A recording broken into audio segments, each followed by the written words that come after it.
ठंड में छत पर आग जलाकर सोने वाला ससुराल। दिसंबर का महीना था। ठंडी हवा से सभी की कुल्फी जम रही थी। ऐसे में नेहा कांपती हुई अपने सिर पर ढेर सारी लकड़ियां और आग जलाने का सामान लिए छत पर चढ़ रही होती है। जैसे ही वो सामान लेकर छत पर चढ़ती है तो उसकी सांस फूल जाती है और बेचारी जोर जोर से सांस लेते हुए कहती है, हे भगवान, पता नहीं कैसे ससुराल वाले हैं मेरे। आग इनको सेकनी होती है। मेहनत मैं करती हूँ, कभी लकड़ी छत पे चढ़ाती हूँ, कभी खाना चढ़ाती हूँ, कभी बिस्तर चढ़ाती हूँ। मेरी तो आधी उम्र बस सीढ़ियाँ चढ़ने उतरने में ही बीत रही है। ऐसे ही रात होती है और नेहा छत पर बिस्तर चढ़ाती है और सभी के लिए खाट बिछाकर बिस्तर लगाती है। बाकी सारी चीज एक तरफ और इन लोगों का रात में आग जलाकर छत पर सोना एक तरफ। पता नहीं क्या मजा आता है इन लोगों को छत पर आग जलाकर सोने में। अगर इतनी ज्यादा ठंड लगती है तो कमरा बंद करके नीचे आराम से सोएं, पर नहीं, खुले में सोना है। कमरे में तो दम घुटता है इनका। नेहा के ससुराल वालों को सर्दी की रातों में छत पर आग जलाकर खुले में सोने की आदत थी। कुछ देर बाद सभी लोग छत पर आ जाते हैं। अरे बहू, तो देख नहीं सकती है क्या? आग बुझने ही वाली थी, लकड़ी नहीं लगा सकती क्या उसमें? अरे इसका ध्यान पता नहीं कहाँ रहता है। इतनी मेहनत से मैं आप लोगों के लिए बिस्तर बिछा रही हूँ, जरा सी अगर मेरी तारीफ कर देंगे तो कुछ हो जाएगा क्या? पर नहीं, बहू की गलती नजर आती है, बस उसके काम नहीं। तारीफ वाले काम करोगी तो बहू तेरी तारीफ भी करेंगे। हाँ, मेरी मेहनत कहाँ दिखती है आप लोगों को? आपको तो बस अपना अपना दिखता है। बस कर बहू, आज के लिए इतना बहुत है। अब हमें आराम करने दे, सारे दिन के थके हुए हैं। ओहो हो, आराम कहाँ? अभी तो आपकी सहेली उमा आएगी, आपकी बातें तो लंबी चलेंगी। तो तेरे क्यों गुर्दे लाल हो रहे हैं? मेरी सहेली है, जितनी मर्जी बातें करें हम, तुझे क्या लेना देना? आपकी इन बातों की वजह से ही ना इतनी ठंड में आग जलाकर ऊपर सोना पड़ रहा है। आपने ही बाकी सबको भी ऊपर सोने की आदत डाली है। ज्यादा लेक्चर देने की जरूरत नहीं है बहू, जा जाकर अपना काम कर। और रात को आग बुझनी नहीं चाहिए, बीच बीच में उठकर लकड़ियां लगाती रहना। और हाँ, कल रात को आंच धीमी हो गई थी तो ठंड लग रही थी, आज ऐसा नहीं होना चाहिए। सीमा इतना बोल रही होती है कि तभी वहां पर उसके बगल वाले घर में रहने वाली उमा छत पे आ जाती है, जिसके बाद दोनों सहेलियां आग के पास बैठकर गप्पे मारना शुरू कर देती हैं और देर रात तक बातें करती रहती हैं।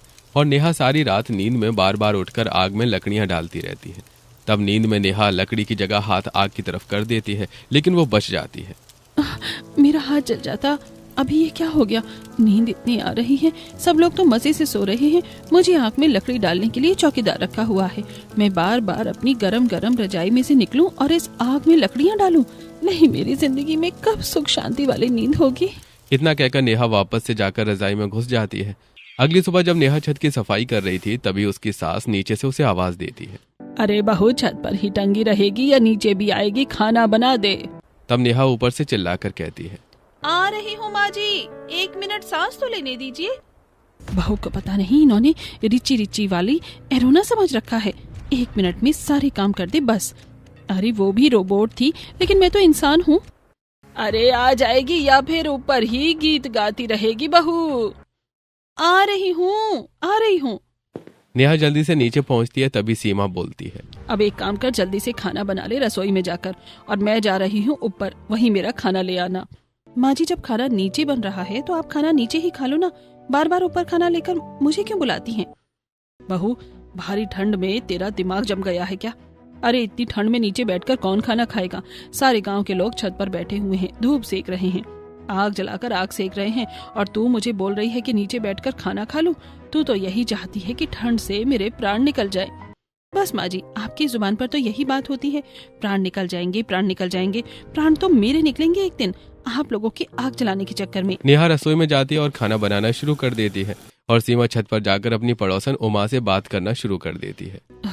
बहुत ठंड है आज तो उमा। सच में सूरज भी तो देखो कैसा निकला है, एकदम 0 वाट के बल्ब जैसा, जरा सी रोशनी दे रहा है। तो फिर सोचना क्या है, जल्दी से आग जला लेते हैं। वो बहू ने वो देख लकड़ी और बाकी सारा सामान छत पर चढ़ा दिया है। हाँ, जल्दी से जला ले, मैं तब तक मूंगफली लेकर आती हूँ नीचे से। सीमा जल्दी से अपनी छत पर आग जलाती है और उमा अपने घर से मूंगफली लेकर आती है और दोनों सहेलियां छत पर बैठी बातें करती हैं और मूंगफली खाती हैं। और नीचे नेहा खाना बना रही होती है, तभी ठंड में ठिठुरते हुए उसका पति और ससुर घर आते हैं। अरे बहू, खाना बन गया क्या? हाँ जल्दी तो बताओ, बड़ी तेज भूख लगी हुई है। जी हाँ, खाना बनकर बिल्कुल तैयार है, बैठ जाइए, मैं आप लोगों को खाना परोस देती हूँ। अरे बहू, छत पर खाना लेकर आ जाना, मैं और यश छत पर जा रहे हैं। माँ ने ऊपर आग जला रखी होगी, वहीं आग के पास बैठकर खाना खाएंगे। यश और राकेश भी छत पर चले जाते हैं। इसके बाद नेहा एक एक करके सभी के लिए खाना छत पर लेकर आती है। अब सर्दी की वजह से खाना बहुत जल्दी ठंडा हो जाता है। तभी राकेश बोलता है, अरे बहू, तूने 2 घंटे पहले रोटी बनाकर रखी थी क्या? कैसी रोटी है ये, एकदम ठंडी। और ये सब्जी ऐसा लग रहा है कि तुम फ्रिज से निकाल कर लेकर आई हो। अरे बासी खाना दे रही हो क्या? मैंने सब कुछ गरम गरम ही बनाया था, ठंड इतनी ज्यादा है, ऊपर से आप लोगों को छत पर बैठकर आग जलाकर सारा खाना खाना है, तो इसमें मेरी क्या गलती? खाना ऊपर लाते लाते ठंडा हो जाता है। लेकिन भाभी, खाना तो बहुत ज्यादा ठंडा है, बिल्कुल भी मजा नहीं आ रहा है ठंडा खाना खाने में। बहू, बहाने कम बनाया कर और हाथ पैर काम करने में इस्तेमाल किया कर, जबान से ज्यादा जलाया कर तू। जाकर खाना गर्म करके लेकर आ। नेहा गुस्से में पैर धमकाती ठंड में कांपते हुए नीचे जाती है और खाना गर्म करके लेकर आती है। और ऐसे ही कम से कम अपने ससुराल वालों को खाना खिलाने के चक्कर में नेहा के 10 से ज्यादा चक्कर सीढ़ियों के लग जाते हैं और बेचारी हांफते हुए जीने पर ही बैठ जाती है।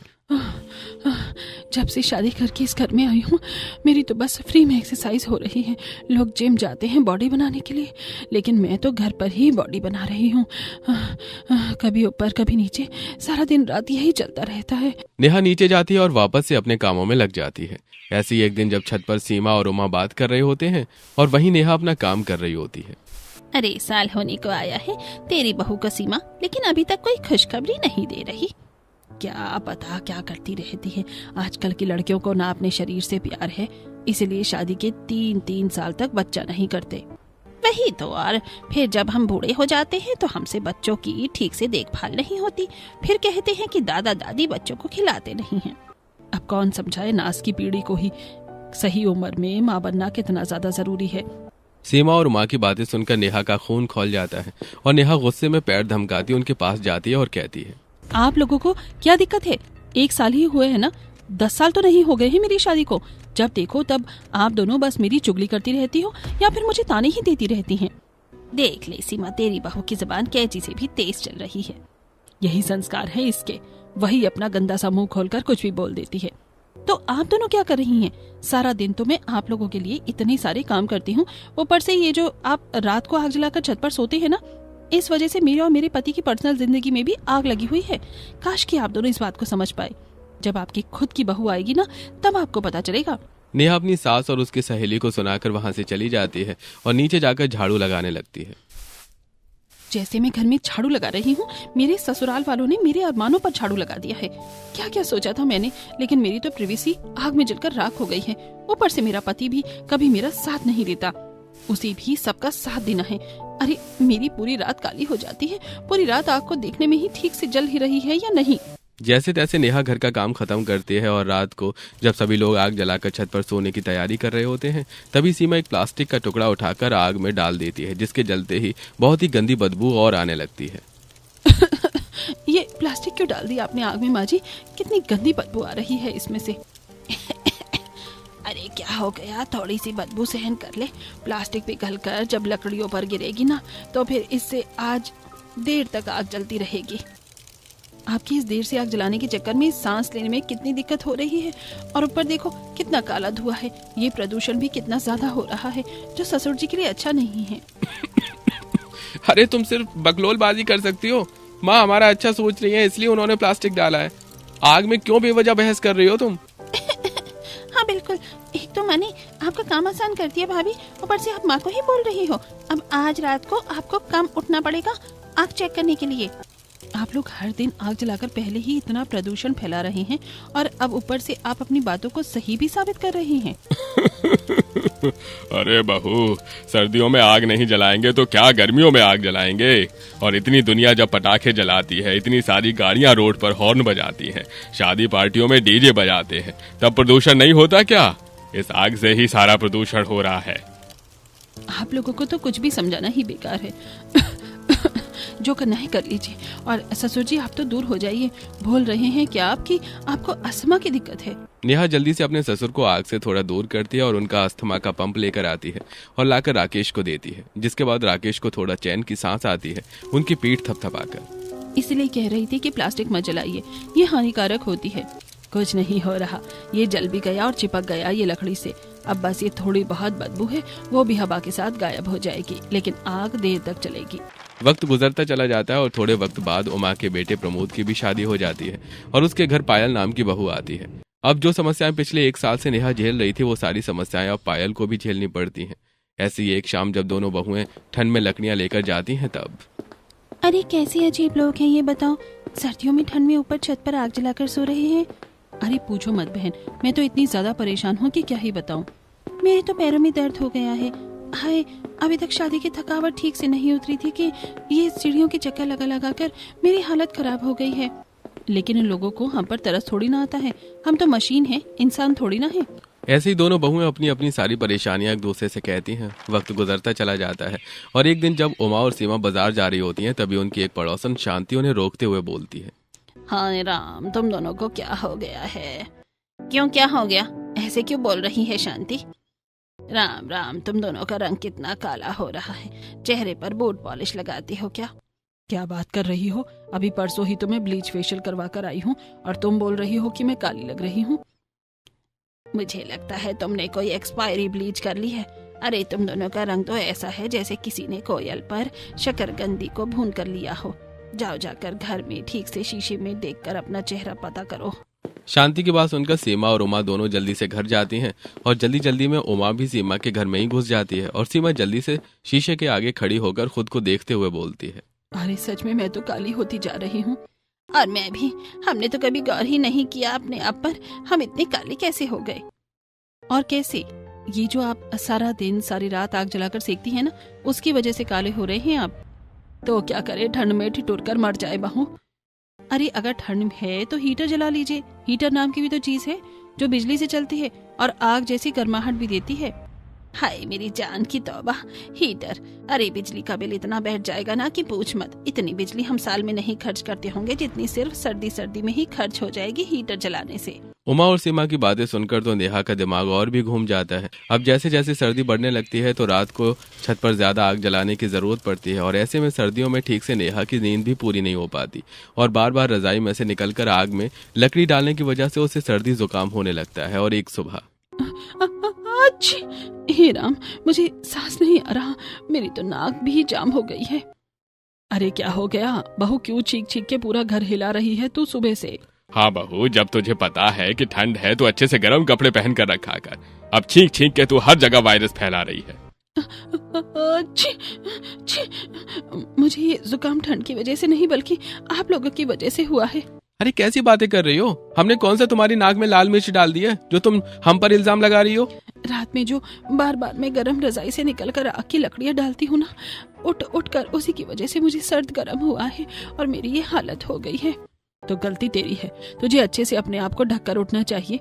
अपनी गलती हम पर थोपने की जरूरत नहीं है बहू।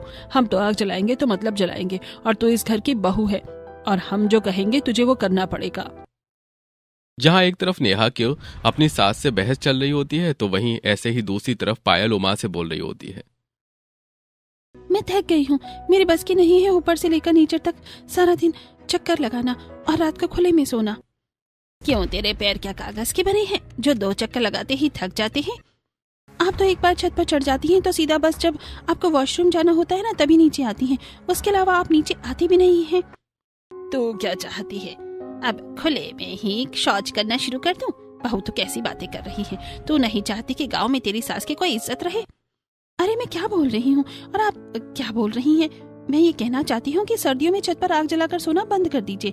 इससे ईंधन भी खत्म हो रहा है, प्रदूषण भी हो रहा है और हमारे लिए भी अच्छा नहीं है। तू और वो सीमा की बहू जब देखो तब लेक्चर देने में लगी रहती हो। चल जा यहाँ से और जाकर 1 कप चाय बना कर ला और मैं जा रही हूँ छत पर, वहीं चाय लेकर आ जाना। आई बड़ी आग जलाकर नहीं सोना चाहिए। दोनों बहू अपने अपने घर पर अपने अपने ससुराल वालों को रात में आग जलाकर छत पर सोने के लिए काफी मना करती हैं, लेकिन दोनों के ही ससुराल वाले अपनी बहू की बात को नजरअंदाज कर देते हैं और लगातार ठंड की सर्दी रातों में आग जलाकर खुले में छत पर सोते रहते हैं, जिस वजह से पायल और नेहा बहुत ज्यादा परेशान हो जाती हैं। छत पर सभी बैठे हुए हैं और आग जल रही है। नेहा और पायल सटी हुई छत पर एक कोने में एक दूसरे से अपनी अपनी छत पर खड़ी होकर बात कर रही थी। मुझे लगता है कि हमारे बोलने से तो बात नहीं बनेगी। अब हमें कुछ ऐसा करना पड़ेगा जिससे हमारे ससुराल वाले छत पर आग जलाए ही ना।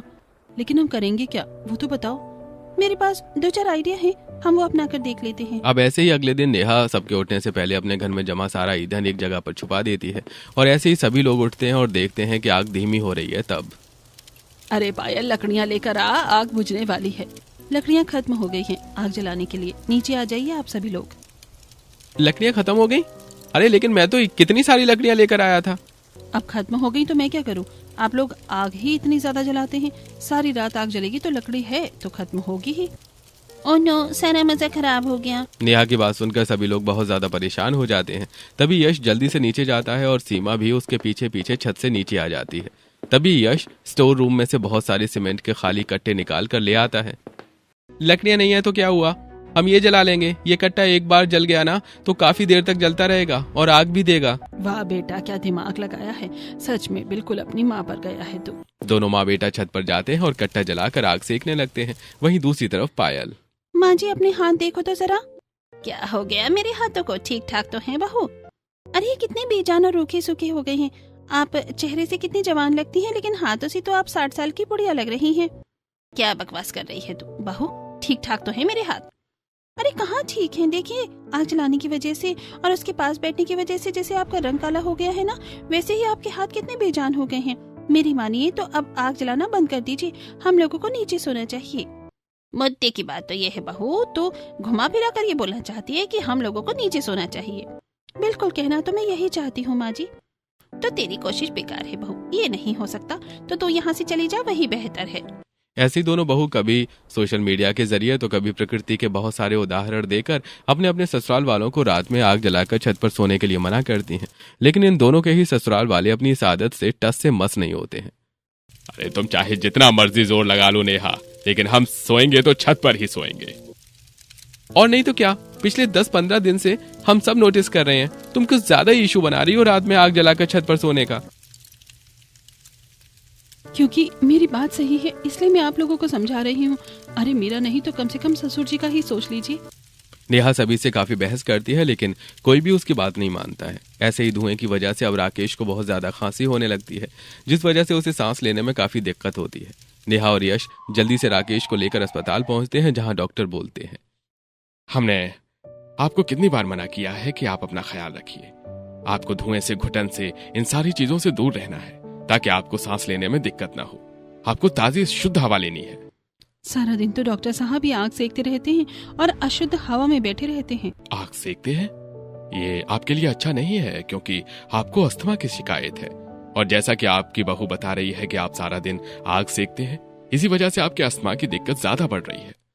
अरे डॉक्टर साहब, ये सब तो बस बहाने हैं। कई दिनों से मैं अपनी सेहत का बस ठीक से ख्याल नहीं रख पा रहा हूँ। अब से मैं पूरा ख्याल रखूंगा तो सब ठीक हो जाएगा। मैं जितना मर्जी कह लूं, लेकिन ये लोग अपने पैरों पर पानी नहीं गिरने देंगे। हम ही गलत हैं जो इन्हें बोलते हैं। डॉक्टर से चेकअप करवाने के बाद नेहा अपने पति और ससुर के साथ घर आ जाती है। माँ जी, कम से कम अब तो आप मान जाइए। अरे मेरी बात नहीं मान रहे ये लोग, कम से कम आप ही मान जाओ। क्या हुआ इन्हें? क्या कहा है डॉक्टर ने? माँ, डॉक्टर ने कहा है कि पापा आग से, धुएं से दूर रहें और वहीं और बाकी वही जो वो हमेशा कहते हैं। तो कौन सी बड़ी बात है, हम कौन सा इन्हें आग के ऊपर बिठा देते हैं। अरे धुआं तो इनसे कोसों दूर होता है, लेकिन वो धुआं हवा में तो फैलता है ना, और उसी की वजह से उनकी प्रॉब्लम बढ़ रही है। तू तो रहने ही दे, तू बड़ी आई डॉक्टर। नेहा की बातों को बेकार साबित करके सभी परिवार वाले छत पर चले जाते हैं और फिर से आग जलाकर सेकने लगते हैं। वक्त गुजरता चला जाता है और अब नेहा और पायल दोनों ही अपने अपने परिवार वालों को समझा समझा कर बुरे तरीके से थक जाते हैं और दोनों ही चुपचाप अपना काम करती रहती हैं। देखा, आ गई ना दोनों बहू की अकल ठिकाने। नहीं तो क्या, सारा दिन बस हमें समझाने में लगी रहती थी। अरे इन्हें क्या पता, पीढ़ियों से लोग आग जलाकर सर्दियों में सेकते आ रहे हैं। वही तो बात है। खैर क्या छोड़ो, हमें क्या लेना देना। वैसे भी आग जलाना तो बस एक बहाना है, असली मुद्दा तो हम दोनों का देर रात तक बैठकर बातें करना है।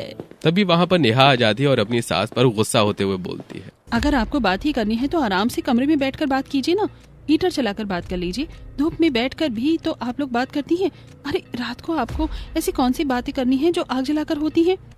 तुझे हमारे बीच में नाक घुसाना बहुत ज्यादा जरूरी है क्या बहू?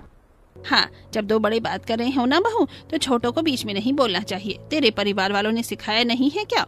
मुझे तो यही सिखाया है कि जब दो बड़े कोई गलत चीज कर रहे हो ना, तो उन्हें सही रास्ता दिखाया जाए।